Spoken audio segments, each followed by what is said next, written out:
Hi and welcome back to my channel. It's quite early on Saturday. We popped into group because I needed to go and get weighed this morning, but Joe has to go to work, so I couldn't stay for group. And it's freezing outside. You know, after the lovely weekend we had last weekend, it's absolutely freezing this morning.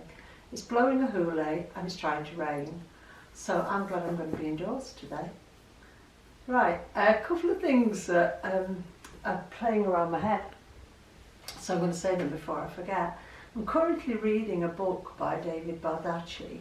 He's not an author I've really been into before, but quite enjoying this book.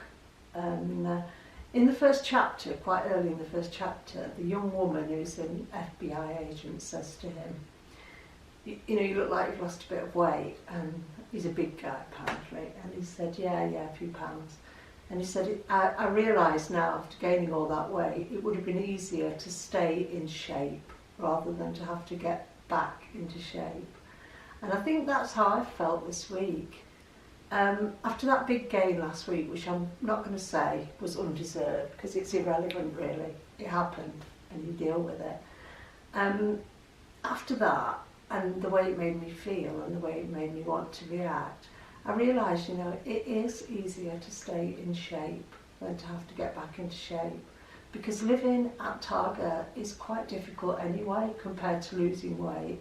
And people might think that's an odd thing to say, but until you've been there and you've done it, I think you don't really get it into your head. I always imagine that getting to target, you know, that ultimate goal, I've done it, I've cracked it, I've changed, I've done all these, but I haven't changed at all. The old me is still in there. I've changed a lot of my habits, but habits change back very quickly. And to actually stay at target or stay at maintenance is going to be a lifelong journey for me, because if I let it slip, I could so easily go back to where I used to be. So yeah, looking for me at staying in shape rather than getting back into shape. I think is going to be the easier option. I was talking to a friend on the phone, excuse me, last night, and I was telling her about one of the tools I use. And I know a lot of people have Amazon Echoes. I mean, we have the Amazon Echo, we also have the Google Home thing.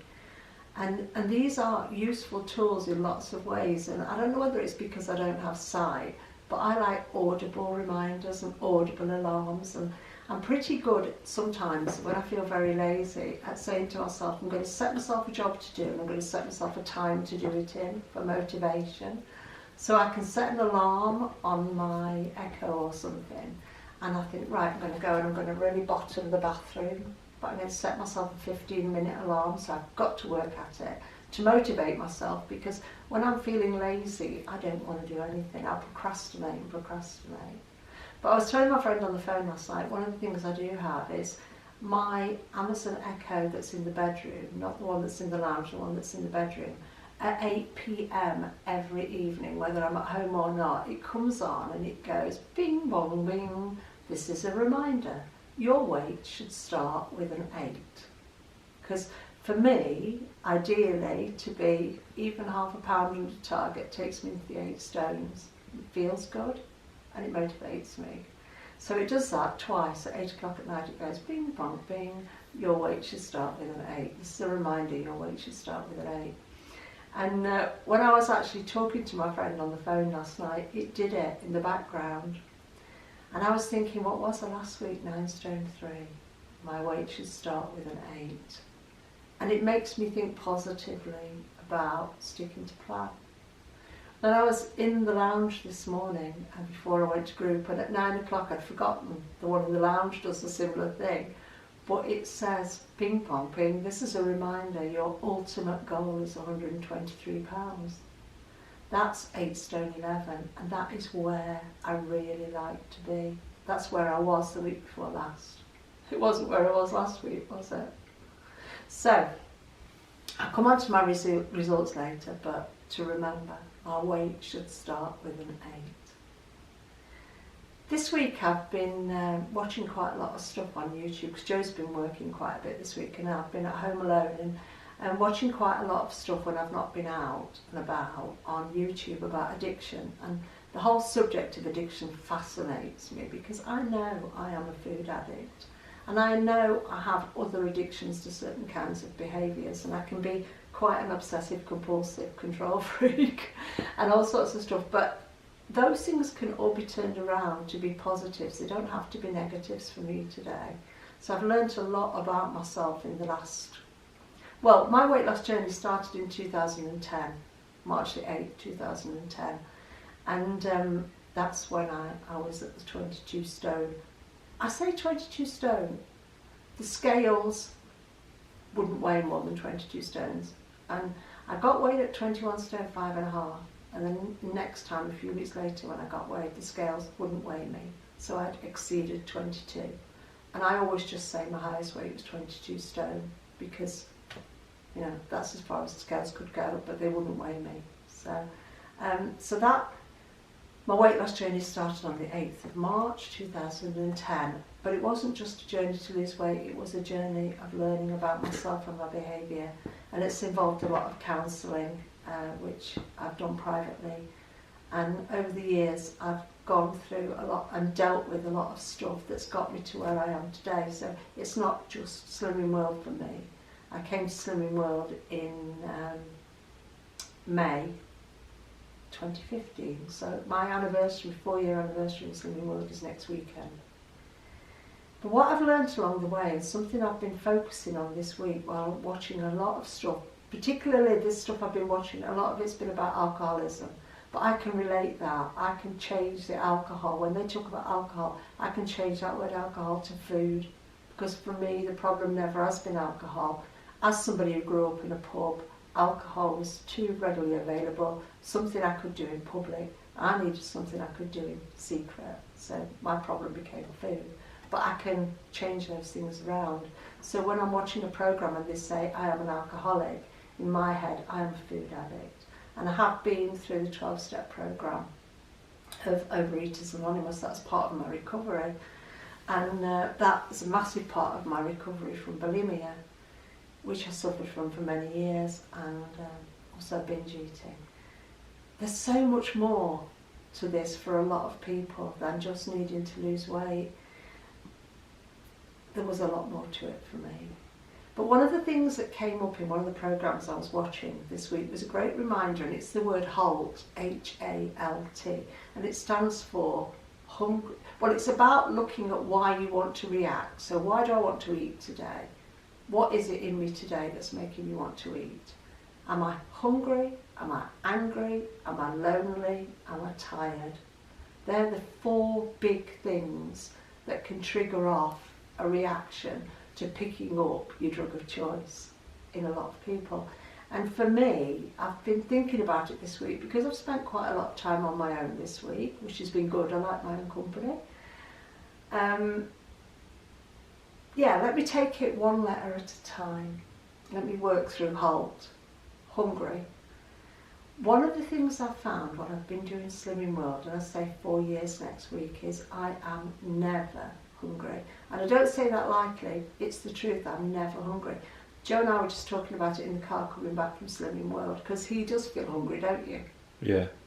You know, he sometimes feels like a bottomless pit, there's no filling him. He can eat his breakfast and have a good big breakfast and he's still hungry. I'm not like that anymore. I used to think I was hungry all the time. It's taken me this sort of 9-year journey to learn, or 10-year journey nearly, to learn what hunger really is. And I was never a hungry person. I was never a hungry child. I was a greedy person who came from a greedy child. So there was no filling me, but it wasn't because I was hungry. It was because usually I was emotionally starving. I never grew up knowing how to show my emotions. My parents, lovely, lovely people, but business people, always working, never had time. And I don't mean that in a disrespectful way. I mean, they were working for us. They were working for the family, 3 kids, you know, beautiful home, lovely car, all those things, but they were always working. So when I took up about growing up in a pub. My parents were up at 5:30 every morning, and they didn't get to bed before midnight because we had a big pub with 5 bars and we did food, and it was in the days, it was very different to what it is now. It was a family business. It wasn't where you employed a lot of different staff and young staff and that. It was very much run as a family business. So I look back on it and I think there were no hugs, there was no time for sitting and talking and being emotionally supportive of one another, us to them or them to us, because they were always busy. And I'm not saying we went without as children, we didn't, we had a very good childhood, but we didn't have a lot of time with our parents. And I look back on it now and I think, what is valuable? Is spending time with your kids is more valuable than being able to provide them with everything they need, like physically and financially. So I grew up with a lot of emotional hunger, and I mistook that for physical hunger because I never went hungry as a child. We were always extremely well fed. My mum and my dad were both very good cooks. We always had a kitchen full of food. We had 2 kitchens because one was the kitchen for the pub and restaurant, and the other was our kitchen, and they were both always overstocked. And my mum baked a lot, and in our family there's 5 of us, right? I've got an older brother and a younger brother, and my mum and dad. My mum used to make the most incredible cakes. We sat down as a family at tea time before they opened the pub at 6 o'clock or whatever. We sat down, because this was in the days when pubs weren't open all day, you had opening hours, closing hours. We sat down as a family, that cake got cut into 5 pieces. I didn't learn until I met my husband and started to hang out with his family, and he comes from a much more upper class family than I do. So, you know, I mean, his dad was a director for the whole company of Boots the Chemist, a marvellous man. But my husband comes from a very different background to me. And yeah, more upper class to my middle class, I suppose. When I went to his house, and his mum was a good baker, she made incredible chocolate cakes, but she would make a cake and they would have a slither of cake. And I'd look at that and think, that's never going to fill me, I'm used to having a 1/5 of a cake. But I had to learn that not all families gave love and replaced emotion with food like my family did. It took me a long, long time to realise that. My mum loved us with food. She loved us, she genuinely loved us, but she showed that love with food. And I'm very much a feeder myself, I understand that. I love to feed people. I love to show people I care by feeding them. But I never had a real understanding of what hunger was. And now that I have Slimming World, and I have an eating window which I practice of 8 a.m. to 6 p.m, that stops all the snacking in the evening because I don't eat in the evenings. So that works for me. I have breakfast, I have lunch, I have tea, or 3 meals a day, nothing in between. Because my body is so regulated by that and so used to that, because my body knows it's going to get 3 good meals a day, it's a waste of time feeling hungry. She's not going to feed you in between even if you are. And I'm not hungry because I'm so satisfied by the amount of calories I eat within those 3 meals. So this hunger thing with me was always here, never here. So when Joe says to me, oh Mum, my stomach's rumbling, I'm hungry, that makes me smile because I genuinely don't know that feeling. I don't feel hunger. So do I eat because I'm hungry? No. I eat usually because I'm emotionally hungry, or I overeat because I'm emotionally hungry. So 3 meals a day is keeping me on track, and it's avoiding that reacting to emotional hunger. A in H.A.L.T stands for angry.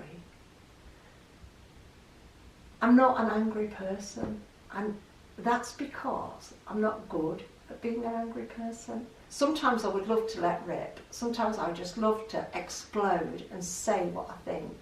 But I was always brought up to think about consequences.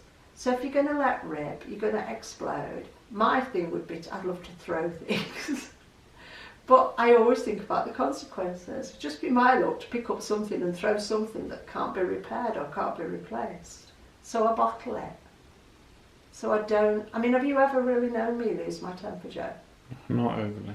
No, I just don't. I can be moody. I can give somebody the dead eye. I can be that kind of like, you can tell I'm not happy. But I am absolutely no good at all at being angry. So again, that anger used to get internalised, which in turn used to lead to me emotionally eating. What I try to practice now is not getting into situations that make me angry. I've learnt to kind of voice it and say, I'm not going there, I don't want to do that. Rather than get myself into a situation where, rather than exploding, I'll push it inside, and then that will lead to me being emotionally hungry. So my way of dealing with anger today is quite difficult. I'm not going to go there. I'm going to deal with something before it gets to that stage where I want to explode. Because I can't explode. I'm absolutely no good at exploding. Sometimes I wish I was, because it would be just a way of like releasing that valve instead of wanting to internalise it. So hungry, angry, lonely. The L of H.A.L.T is for lonely. When I was morbidly obese, I isolated myself and I was a very, very lonely person. But I always had food for company. Food was my best friend. Food was my pastime. Food was my entertainment. Food was my life. So I was never lonely while I was surrounded by my best friends, pardon me, which were usually cake, pork pie, chocolate, the usual stuff. The stuff a lot of people would reach for because it's high fat, high salt, high sugar. Plays with your brain but doesn't satisfy you, nourish you or do you any good in the long term. But when I started to lay down the food, I felt loneliness. And then I would pick up the food again so I didn't feel lonely.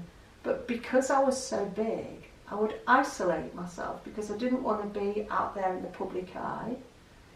I didn't want to do anything like that involved any activity, sport or anything else because I was so big and so uncomfortable. I didn't think I would be able to keep up with other people, do what other people did or enjoy what other people enjoyed.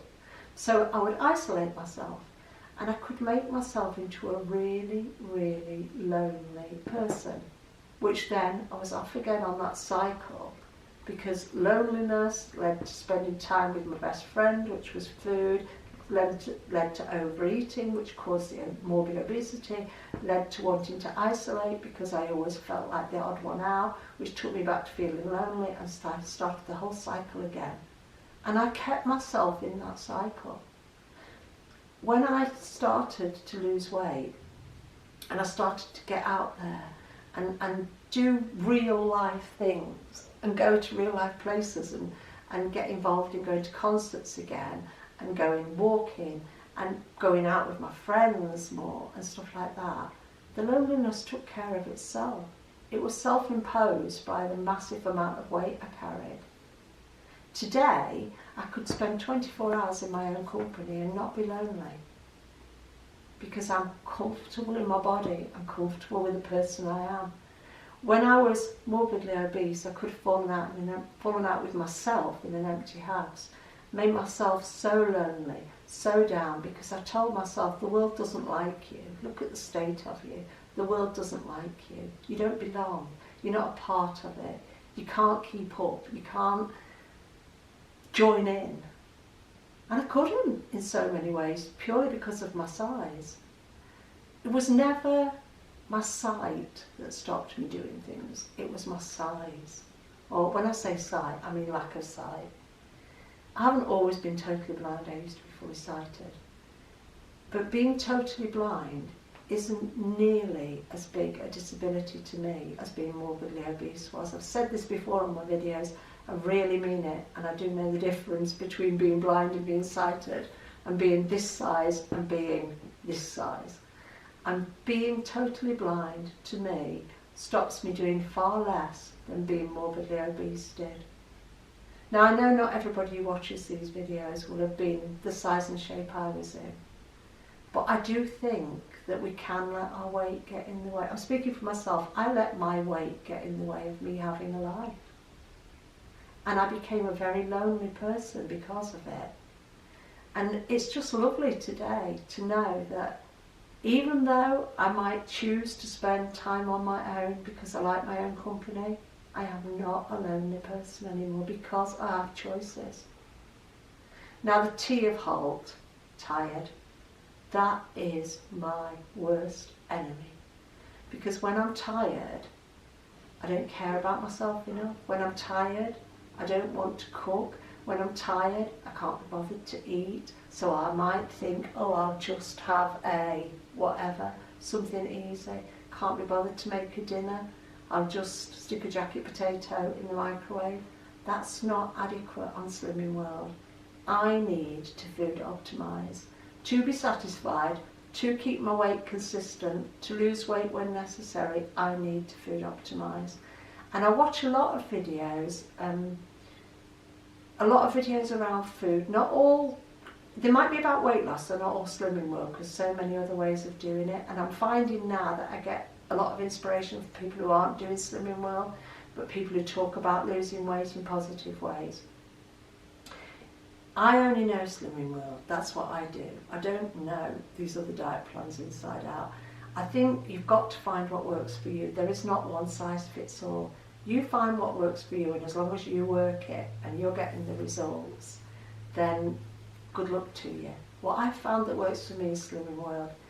Food optimising. Now it took me a long time to fully understand what food optimising was. I saw Slimming World as a diet. You just eat free food, speed food, whatever. I now understand that there's more to it than that. For me, it is about balancing my meals. It is about putting that speed food on my plate and enjoying it. Not just thinking, right, today I'm going to have, what do you have to do? Like ham, jacket potatoes. Oh, I'll just shove a few peas with that. That's not a food optimised meal. Oh, I'm going to have my ham, my jacket potatoes, I'll have a few baked beans with that. That's not a food optimised meal. I need to focus on the speed. And the speed for me can be way more than a third because I actually have learned to love it.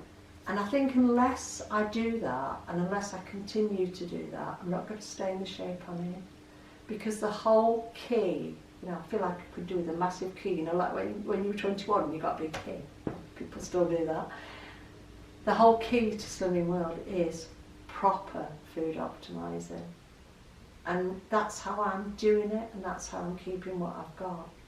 This week, right, let me just finish talking about being tired. When I'm tired, I'm not hungry, I'm not bored, I'm not lonely, I'm not angry, I'm not anxious, I'm lazy. Naturally a very lazy person. And when I'm tired, I could just as easily say I'm going to not bother to eat as I am going to say, well, I'll make a meal. I could just say, oh, I can't bother to get out of this chair, I'll just have another cup of coffee. That's not going to do me any good either, because skipping meals or just drinking is not food optimising.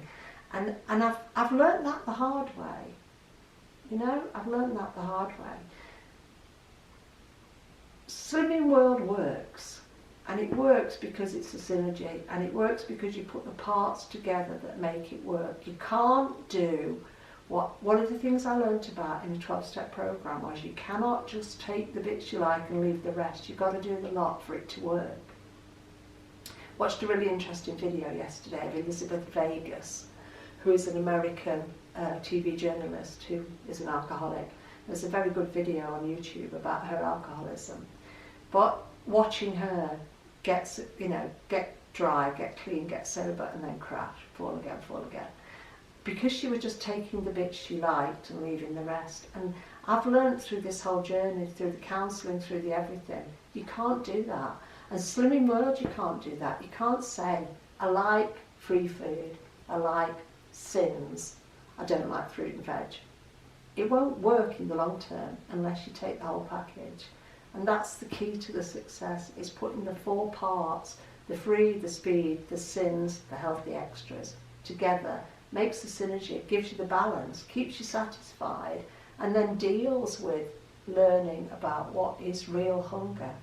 And there's a massive difference between genuine physical hunger and emotional hunger. I'd encourage anybody who's interested to look further into that. See if what you do feel is genuine hunger, or if what you're feeling, like I used to, is emotional hunger.